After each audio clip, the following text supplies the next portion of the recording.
ربنا أعلاك قدرا يا إمام الأنبياء، أنت في الوجدان حي، أنت للعينين ضي.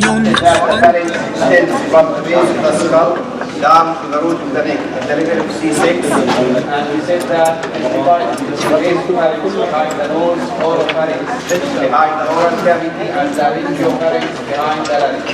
Okay? And we said that the wall of the pharynx is made mainly by three circular muscles. We call them the constrictors. Okay? These muscles overlap each other from inferior to superior direction. This is the inferior constrictor, this is the middle, and this is the superior. Okay? And we said that these three muscles are oriented in a posterior superior direction to what? To amplify the action of the swallowing. Okay? The exception in the inferior constrictor lower part, we said this muscle is large one, where it is composed of two main parts. The upper part from the thyroid cartilage, we call it thygopharyngeus muscle. And it is oriented posterior superior to help in swallowing. However, the lower part is directed more horizontal. It is the fibers in the cricopharyngeus lower part, we call it cricopharyngeus. So the inferior is cricopharyngeus part. The fibers oriented more horizontal. So they don't contribute to swallowing rather than they contribute to sphincteric function. Those fibers or this part, the cricopharyngeus muscle, is which we call it in physiology. You will hear the name upper esophageal sphincter. Okay? So this muscle here is forming the upper esophageal sphincter, the cricopharyngeus. And we said because of this separation between thyropharyngeus and cricopharyngeus, we have an area of weakness here. We call it Killian's dehiscence. And during increasing pressure, especially in old people, during swallowing, the pressure within the cavity of the pharynx increased. As the pressure increased, the mucous membrane lining inside the pharynx, it tries to what? It tries to expand. So as it tries to expand, the only area of weakness is in Killian's dehiscence. So the mucous membrane of the pharynx, covering the internal of the pharynx, will expand by pouching here, by forming an out pouch. Okay? So this will be called the pharyngeal pouch, or in clinics they call it Zinker's diverticula, okay? Referring to the German pathologist Friedrich Zinker, who described it. If you ask the patient to drink a barium sulfate tea, okay, and take an X-ray with it, you will easily see that the mucous membrane is pouching here, forming this pouch, this pocket here, okay? And this pocket now, which we refer to it as Zinker's diverticula, it's happened in an area of weakness named Killian's dehiscence. This area of weakness, or this Killian's dehiscence, is formed between the thygopharyngeus part and cricopharyngeus part of the inferior constrictor muscle. Now, the main complaints in old people usually because of this outpouching will be the dysphagia, which means difficulty in swallowing. Okay? It interferes with the action of swallowing. Regurgitation, reappearance or returning of food into the oral cavity because the food may accumulate in this pouch. And remember, this pouch is above, as we said, the sphincter, the upper esophageal sphincter. So the food will accumulate here and return back into the oral cavity. So regurgitation of the food. This is the next symptom. Lastly, cough. All of these are symptoms. What's the difference between symptom and sign in medicine? A symptom is a complaint by the patient.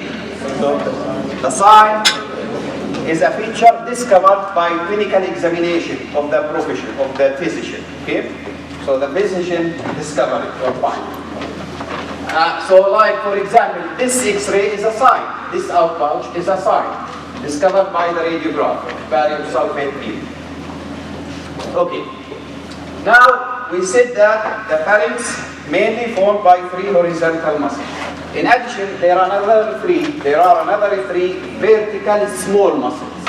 These small muscles do not mainly contribute to the formation of the pharynx, rather than they help, okay, in the elevation of the pharynx during the action of the swallowing. So they are not that significant in their action, but they are unique Each of these three vertical muscles unique in a specific feature. So we will go over each of these three muscles and see what are the main features distinguishing them. So remember, the pharynx is 6 muscles, 3 large horizontal muscles, superior constrictor, middle constrictor, inferior constrictor.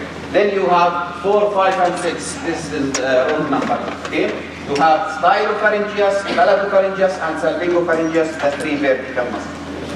The first one, we call it stylopharyngeus. From its name, it extends from the styloid process of which bone? Of temporal bone of the skull, okay?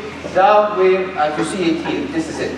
From the styloid, styloid means stylos eidos, which is a Greek language that means like the pencil, because it's sharp as the pencil or the pen, writing instrument, okay? Since it's very sharp, they resemble it to the pen or pencil, to the writing instrument. So stylos eidos, which means styloid process. From the styloid process down, passing between the superior constrictor muscle and middle constrictor muscle, as you see, to get inside the wall of the pharynx, where it's go all the way and attach to the posterior border of this cartilage. What is cartilage? Thyroid cartilage, yes, the sheath. But what's the difference between cartilage and bone, for example?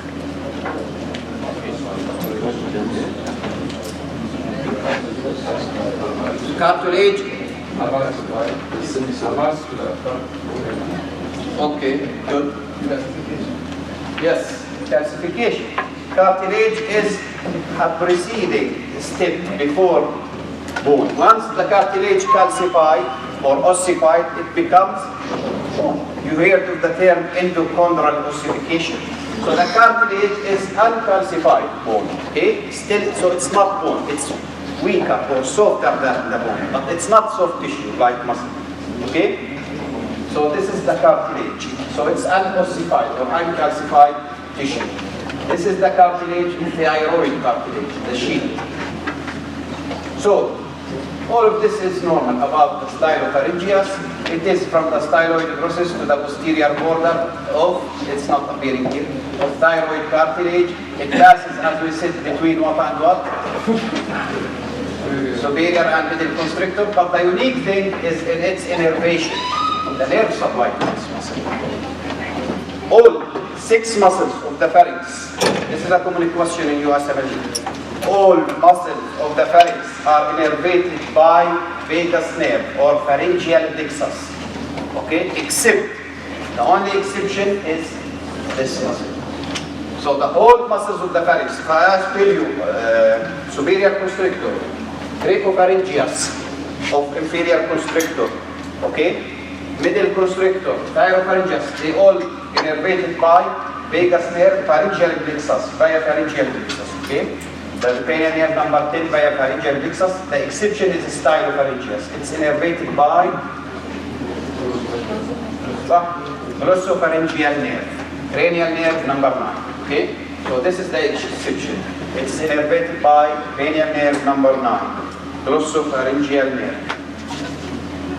The second muscle, palatopharyngeus, from its name, coming from the palate towards the pharynx. You see it here? If you look carefully, you can see that in the soft palate. Soft palate is made of 5 muscles. That's why it's soft. It's a muscular tissue. This is here the body part, hard palate, and this is the soft palate. This soft palate is made of 2 muscles superior, 2 inferior muscles, and this muscle forming the uvula, musculus uvulus. However, if you look down from the soft palate, you will see 2 muscles. This one going from the palate to the tongue, and this one from the palate to the pharynx. The one from the palate to the tongue, I will call it palatogluteus muscle. While this one from the palate to the pharynx, palatopharyngeus muscle. So the palatopharyngeus muscle extends from the aponeurosis of the soft palate all the way down to the posterior border of thyroid cartilage. Okay? The same insertion as stylopharyngeus, to the posterior border of thyroid cartilage. What's unique in this muscle now is that if you see this here, this is the mucous membrane covering the oral cavity and extending. We have cut it here. if I don't cut this and keep it to continue over the palatogluteus, for example, it will fall, راح ينطوي over the palatogluteus muscle. Then go depressed again here and fold over the palatopharyngeus muscle. So if you look in a human view, you will see that the mucous membrane is folding into two main folds. The anterior one here, we refer to it as palatogluteal fold. And if you bring a knife and cut over this mucous membrane, you will see the palatogluteus muscle, which going to the tongue. While if you bring a scalpel or knife and cut over this fold, you will find palatopharyngeus muscle. Okay? So you will find these two muscles, palatogluteal and palatopharyngeal. Okay? Muscles. So the palatogluteal fold formed because of palatogluteus muscle, palatopharyngeal fold formed because of palatopharyngeus muscle. What's important about these two folds? They are the characteristic features to find in between them the tonsils, the palatine tonsils, luas. Okay? So that's how you distinguish the tonsils. You use a tongue depressor, you depress the tongue to see the oropharynx.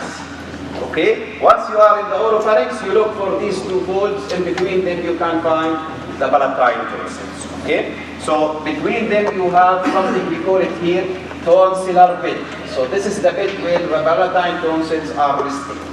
Okay? They are resting between palatogluteal fold and palatopharyngeal fold. And you can see here the tonsillar artery, which supplies these tonsils, and it's a branch from facial nerve, the facial artery from the previous lecture. Okay, so this is the unique characteristic. What's the last one? The last one now is the salpingopharyngeus muscle. Long name, but very small muscle. Salpingo is a Greek word from the Greek salpingus, which means trumpet, talbuk. Okay? Because this muscle is a very tiny single bundle of skeletal muscle fibers. One bundle, you see it here, coming from the medial end of the salpingus, the auditory tube, the eustachian tube, anatostatus. The medial end, which connecting the nasopharynx here with the middle ear. Okay? This is called eustachian tube or the auditory tube. It's important in equalizing the pressure between the middle ear and the outer environment through the nasopharynx. Okay? The nose and nasopharynx. From the medial end of the auditory tube, the salpingus, a single bundle of muscle fibers descends, and then down it merges with this muscle, palatopharyngeus. So that's why it's very long name, but very tiny, small muscle, salpingopharyngeus muscle. Okay? In anatomy in general, you will see that when the muscle has a complicated long name, for example, it will be a very small one, while large muscles can be easily described by single words. For example, the longest name for a muscle in your body is made of 6 words. Levator, levi, superioris, dilator, aliquinese. Very complicated name. But this muscle, if you want to find it, to see it, you need to spend several hours dissecting to see it. It's a tiny muscle located at the edge here, at the this ala of the nose, in the angle between the nose and the maxillary region. A very tiny, small muscle with 6 words of name. While if you want to ask what is the largest muscle in your body? Gluteus maximus. Even if you remove the maximus, gluteus, that's it. So, this is the tiny small muscle, the salpingopharyngeus muscle. It's innervated by شو nerve supply لهاي المسل؟ Pharyngeal plexus, okay, vagus nerve. Via the pharyngeal plexus. Now, we finished speaking about the wall of the pharynx. We know that it's made of 6 muscles, 3 main horizontal and 3 tiny vertical muscles. Let's move into the cavity of the pharynx and see the features in each part of the cavity of the pharynx, internal features, okay, within the cavity or the space of the pharynx. We have nasopharynx, you remember, behind the nose. We have oropharynx behind the oral cavity, and we have laryngopharynx behind the larynx. This is a cadaveric view. You can see here the nasal cavity, lateral wall, and this here is the nasopharynx. How to distinguish you are in the nasopharynx or in the nasal cavity? By the conchae. These are the conchae, superior, middle, and inferior conchae. Concha means shelf, bony shelf, foof, okay? عظمية. This is homework. If you remember from the respiratory system, what is the function of these conchae? Try to find out, okay? So, at the posterior border of the conchae and also the origin of each one, from which bone? Where does these conchae comes from? Superior one? Ethmoid. Middle? Inferior? A separate bone by itself. Okay. At the posterior border of each concha now, here, the nasal cavity will end. So all of this is the nasal cavity. But now, behind them, you are in the nasopharynx. Within the nasopharynx, the first thing you can see here is an opening on the lateral wall. You see this opening? This is the opening of the eustachian. Okay, so you can see the opening of the auditory tube in the lateral wall of the nasopharynx. Around this opening, you see a tubal elevation, we call it, an elevation of the mucous membrane. We call it tubal elevation because it's around the tube. If you bring a knife and cut the mucous membrane here and look inside, you will see an aggregation of lymphatic nodules around this tube. Okay, very small aggregation of lymphatic nodules. This small aggregation, not of a clinical significance, so you will not hear about it, I'm not sure anymore than this course, okay, which we call them tubal tonsils.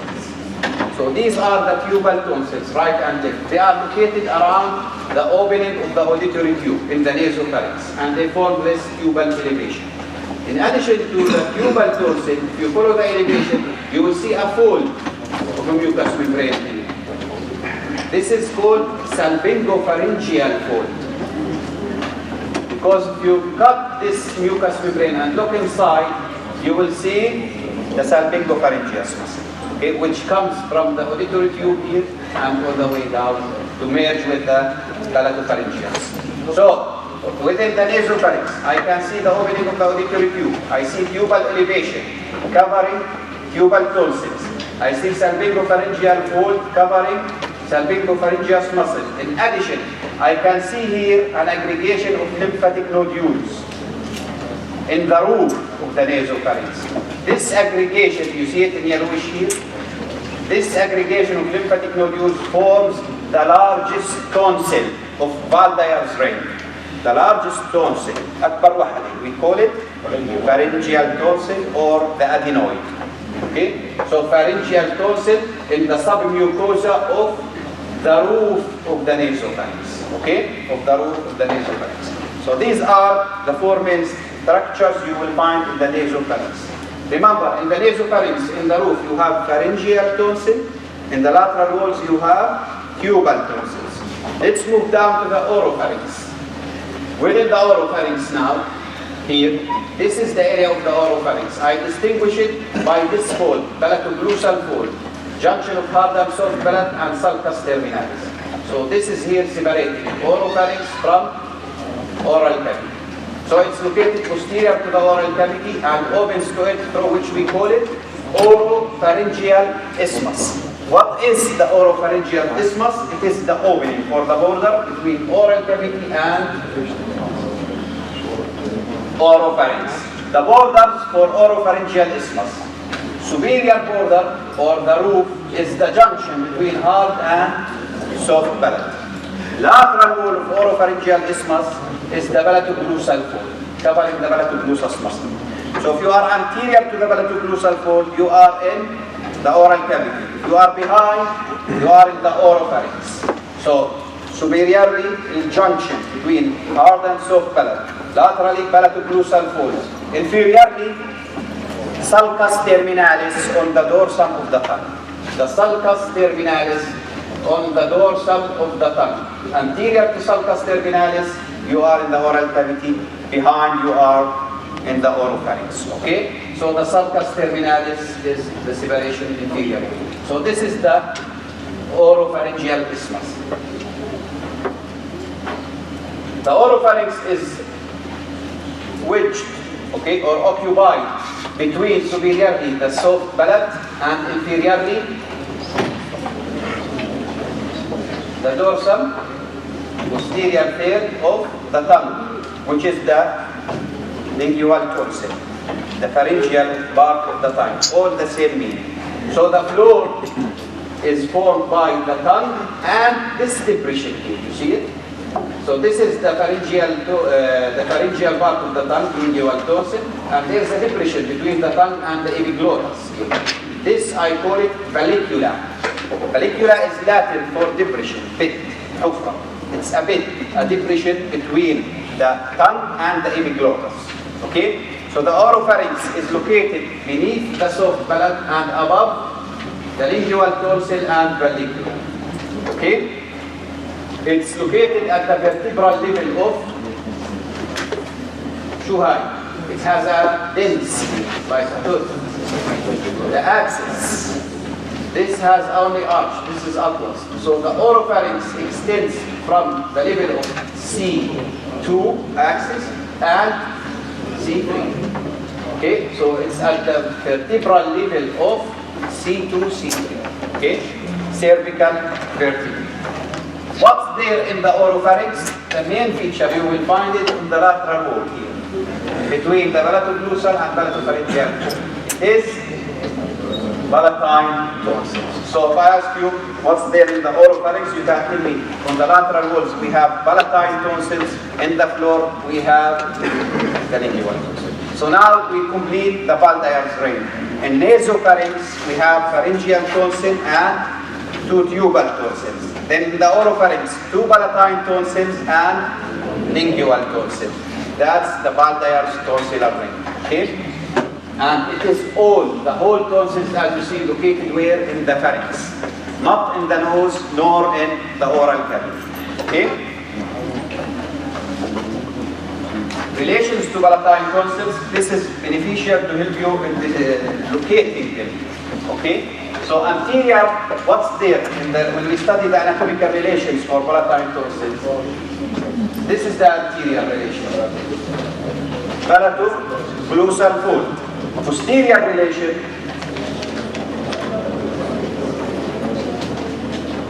Palatopharyngeal fold, which covering the palatopharyngeal muscle. Superior relation. Soft palate. Inferior relation. Lingual tonsil. Okay? Medial relation, space, cavity of oropharynx. So medially is the cavity of the oropharynx. Lateral relation, the tonsillar bed بنسميه. Lateral نايمات على البد تاعهم. Lateral relation شو هو؟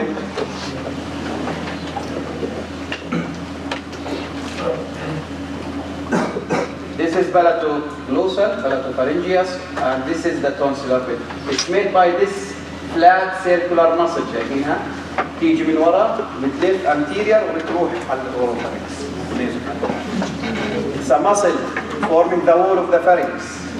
Constrictor, the superior constrictor muscle. The superior constrictor of the pharynx. This one, you see it? This is the lateral relation, which is forming the tonsillar bed. So if you have a question, which of the following structures forming or contributing to the tonsillar bed of palatine tonsils? Without looking to the choices, your answer should be superior constrictor muscle. Okay? Superior constrictor muscle.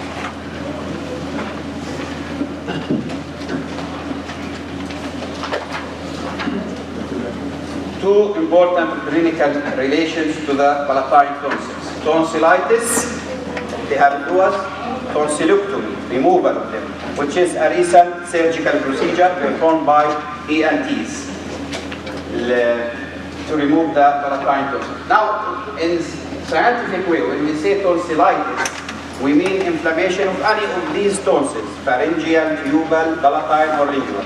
However, in the clinics, the most common infection is palatine tonsils. So instead of saying palatine tonsillitis all the time, they use the word tonsillitis. So tonsillitis, clinical definition would be inflammation of the palatine tonsils. Okay? Scientifically, it's inflammation of any of these tonsils. Inflammation of the pharyngeal tonsil, the adenoid, usually they refer to it as adenoiditis. Okay?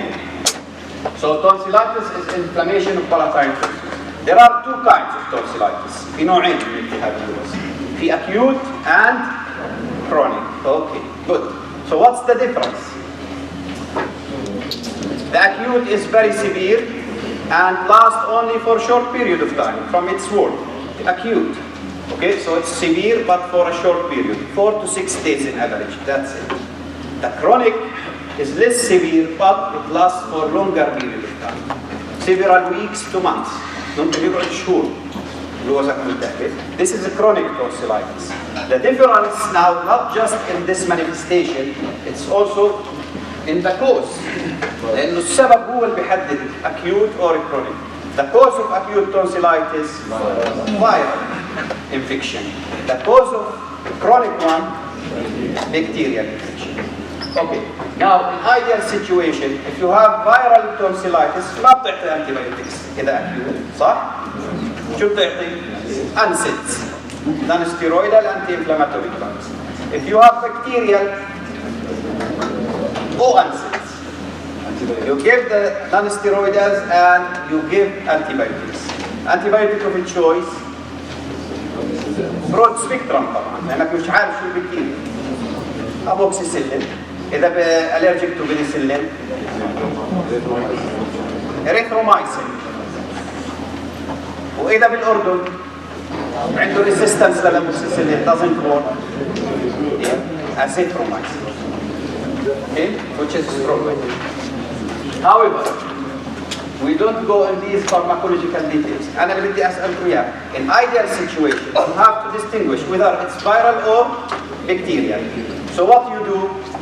في المايكرو بحكي لك روح اعمل له كلتشر. بس أنت في كلينيك قاعد اربط.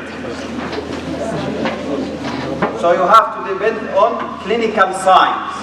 The clinical signs can help you distinguish it's a viral or bacterial.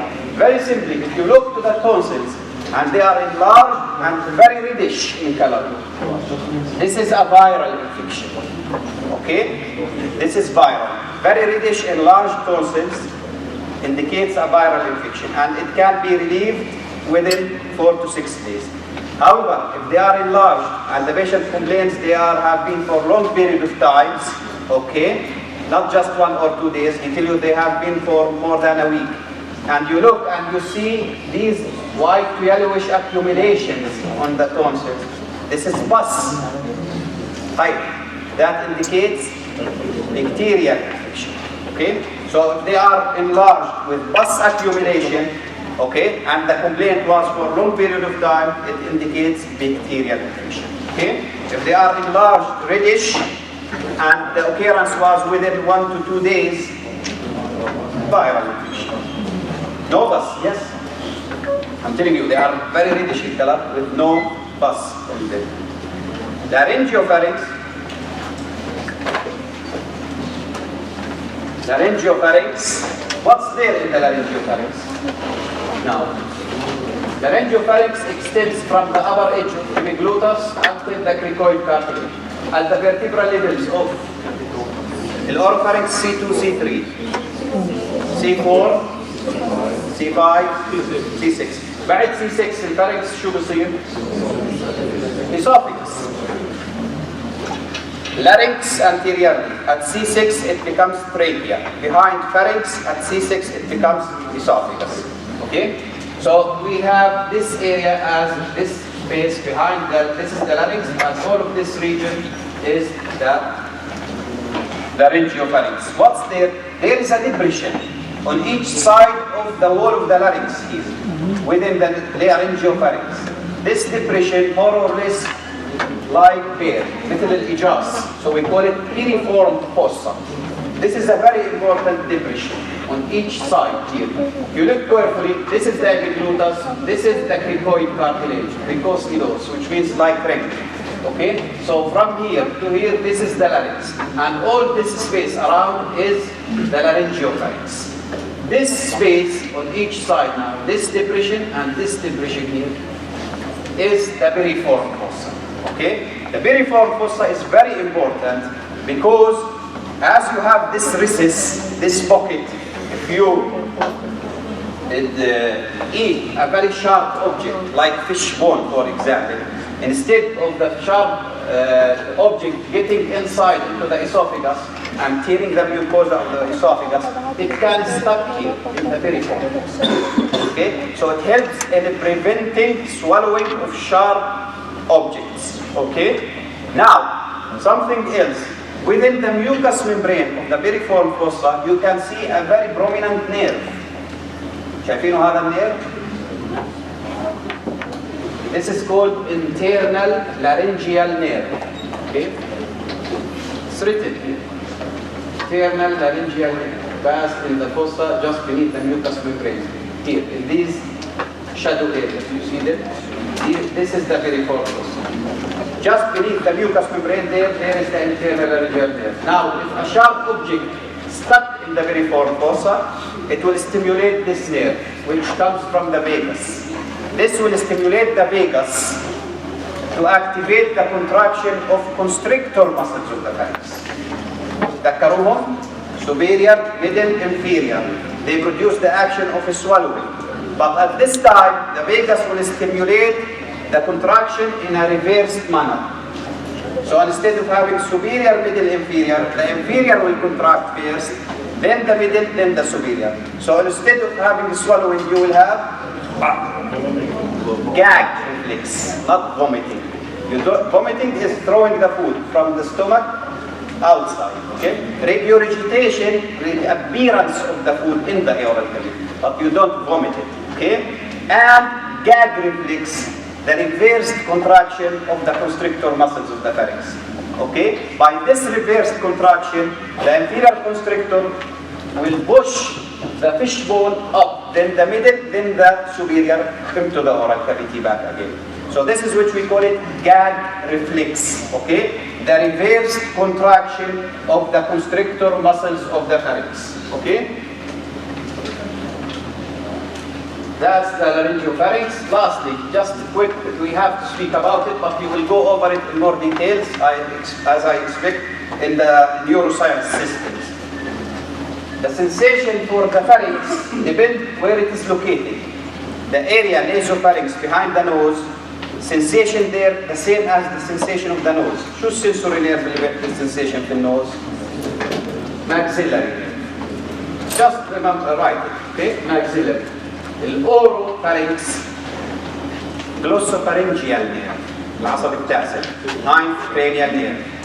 Laryngopharynx, the vagus cranial nerve number 10. Okay, so these are the sensory innervations to the pharynx. Nasopharynx, maxillary nerve. Oropharynx, glossopharyngeal nerve. Laryngopharynx, the vagus nerve. Now, motor innervation to the pharynx. All muscles of the pharynx are innervated by vagus via pharyngeal plexus, except واحد. Stylopharyngeus. Stylopharyngeus. Now, facial muscles of the face. Glossopharyngeal, number 9. Okay, cranial nerve number 9. We spoke about this. The valdial tonsillar ring. Pharyngeal tonsil between the roof, the nasopharynx. Pubal tonsils on the lateral walls of the nasopharynx. Palatine on lateral wall of the oropharynx. Lingual, the fluoro-oropharynx. So you see, the valdial tonsillar ring is completely formed. Okay? Esophagus is a muscular tube that lies posterior, of course, to the trachea, and it starts from C6 until the level of T12. Okay, L1 varies, but mainly T12, where it enters into the stomach. Esophagus passes through the neck, then through the thorax, then it penetrates the diaphragm at the level of بيخترق الحجاب الحاجز على which level? Esophageal opening in the diaphragm. T10.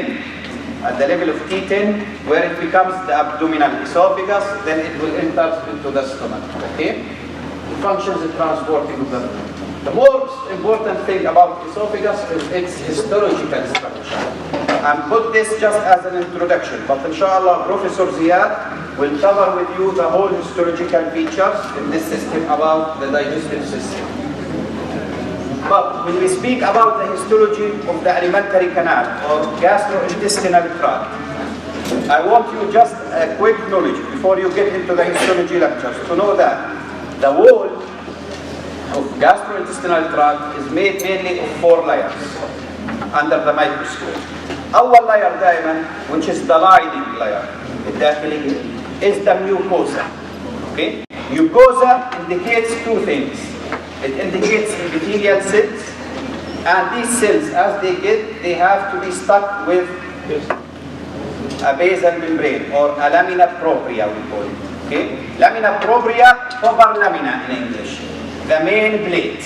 That's what does it mean. So we have a plate مثل الشريط اللاصق وبتنطر السيلز عليها تلزق كلها مع بعض. So we have the lamina propria and the epithelium. Okay? Lamina propria, the main plate. Okay? Then above it you will have the mucosa. So if you look here, these are the epithelium, and this is here is the lamina propria. So you have epithelium with lamina propria. Now the epithelium lining in the mucosa of the gastrointestinal tract varies according to the function. In esophagus, there is a continuous friction with food. So I need a strong layer of epithelium. It is stratified squamous epithelium. Non-keratinized. Why non-keratinized? Because I need a mucus to lubricate. Okay? So that's why we don't have keratin. To allow for a mucus to be secreted and lubricate the food. So for lubrication and to resist friction, stratified squamous epithelium. When you get into the stomach, the cells become very active in production of gastric juice. HCl, intrinsic factor, lipases. So the cells are very active. And we know when the cell is highly active, it enlarges in size. So it becomes columnar. The columnar cells indicates an active cell, a very active cell. So they become simple columnar. From the stomach, you move into the intestine.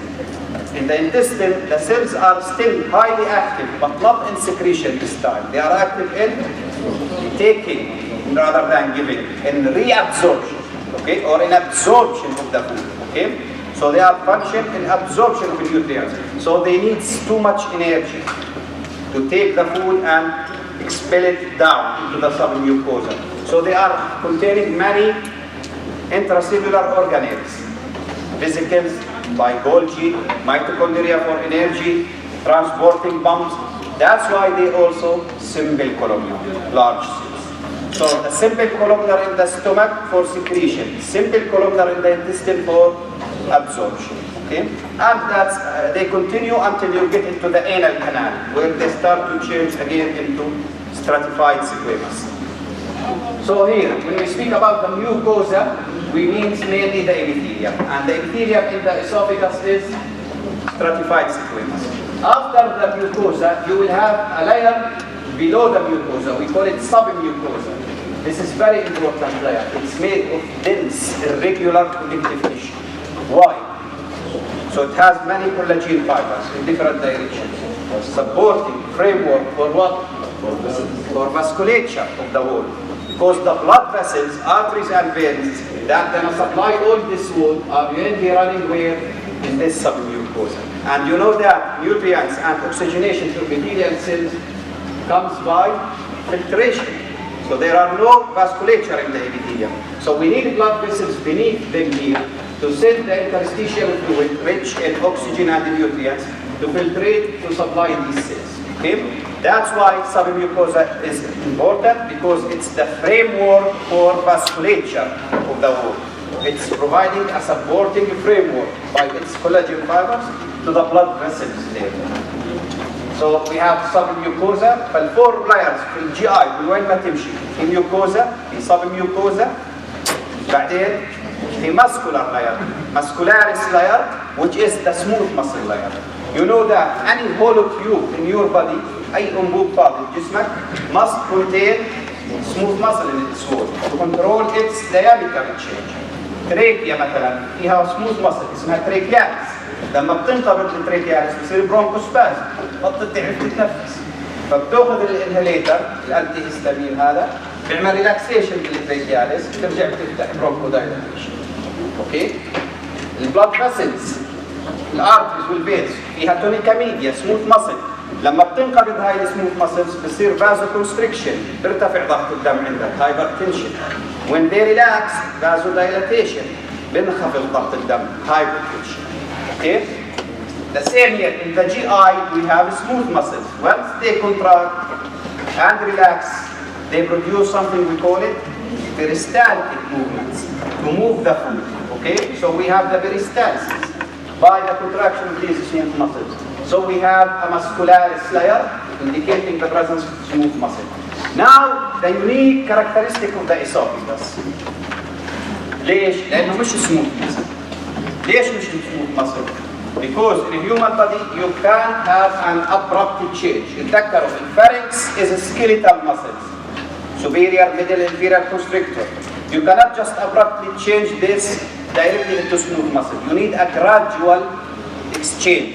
Okay? So when will this happen? In the esophagus. So if you look, the upper third of the esophagus will be striated muscles, like the constrictors. في الميدل third بيصير mixed, inner smooth or outer striated muscle. Okay? In the lower third, completely smooth muscle. So I have now the gradual changing from voluntary to involuntary movement. Okay? So we have upper third of the esophagus, the muscularis layer is striated mostly. Okay? In the middle third, it's mixed, inner smooth, outer striated, and in the lower third, it's completely smooth muscle. Okay? The last layer in the gastrointestinal tract will be the adventitia, and this is the painting outer layer. It's a protective layer, a smooth protective layer made of loose areolar connective tissue. So anywhere you go, through the GI, whether in the esophagus, the stomach, the small intestine, or large intestine, you will find these four layers. اللي هم mucosa, the epithelial lining, submucosa, the frame for vasculature, muscularis for the peristalsis, and adventitia. The only difference in histology you will find is that each specific region has its own specific characteristic that helps it in carrying its function. فمثلا في الاسوفيجاس حكينا transitional exchange stratified sequence. Okay? If you go to the stomach, for example, I'm going to show you details. Professor Ziad will give you the histology إن شاء الله. بس in the stomach, to have the function of secretion, بصير عندي إيش؟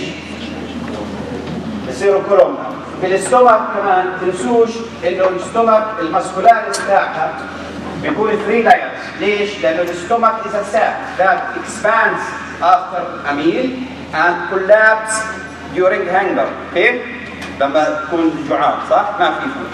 So because it expands and collapses too much, if it has a thin muscularis layer, can be easily teared. So in order to strengthen it, I need additional layers. So I have 3 layers of smooth muscles running in different directions. واحدة بتمشي بشكل oblique، الثاني بتمشي horizontal، شوفوا كيف، والثالثة vertical. تغطي كل possible directions that will produce a tearing in the stomach. So extra thickness in the muscularis layer of the stomach. And that's all we keep on, and each area has its own specific modifications. Okay? يعطيكم ألف عافية.